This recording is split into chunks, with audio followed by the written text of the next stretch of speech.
मनुष्य का आचरण व्यवहार उसके खानदान को बताता है। भाषण अर्थात उसकी बोली से देश का पता चलता है।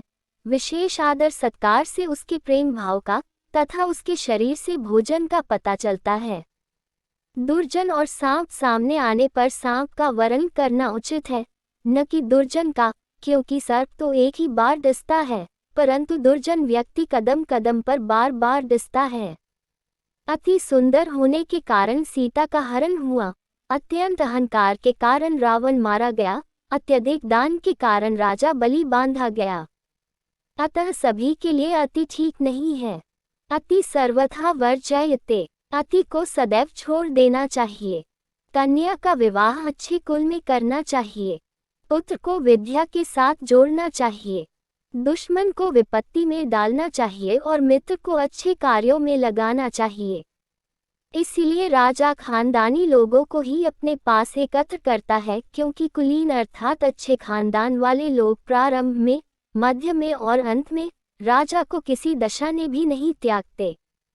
प्रलय काल में सागर भी अपनी मर्यादा को नष्ट कर डालते हैं, परंतु साधु लोग प्रलय काल के आने पर भी अपनी मर्यादा को नष्ट नहीं होने देते।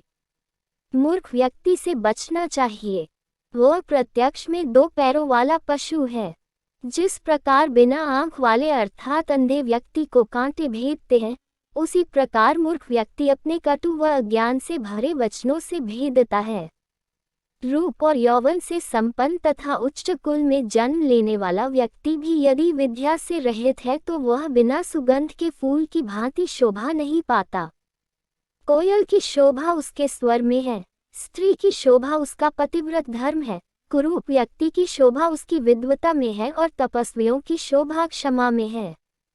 किसी एक व्यक्ति को त्यागने से यदि कुल की रक्षा होती हो तो उस एक को छोड़ देना चाहिए।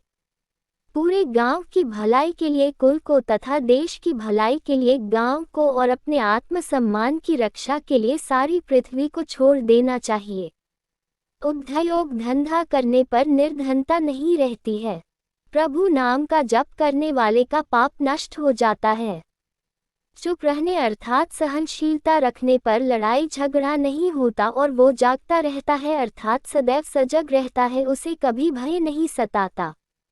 एक ही सुगंधित फूल वाले वृक्ष से जिस प्रकार सारा वन सुगंधित हो जाता है, उसी प्रकार एक सुपुत्र से सारा कुल सुशोभित हो जाता है।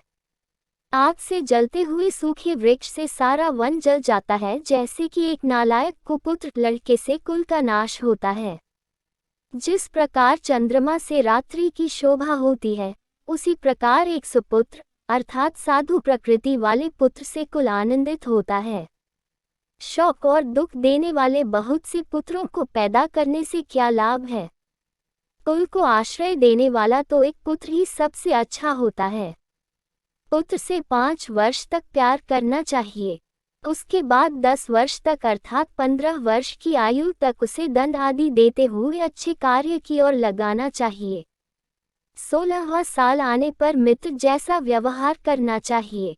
संसार में जो कुछ भी भला बुरा है उसका उसे ज्ञान कराना चाहिए। देश में भयानक उपद्रव होने पर, शत्रु के आक्रमण के समय, भयानक दुर्भिक्ष अकाल के समय, दुष्ट का साथ होने पर जो भाग जाता है वही जीवित रहता है।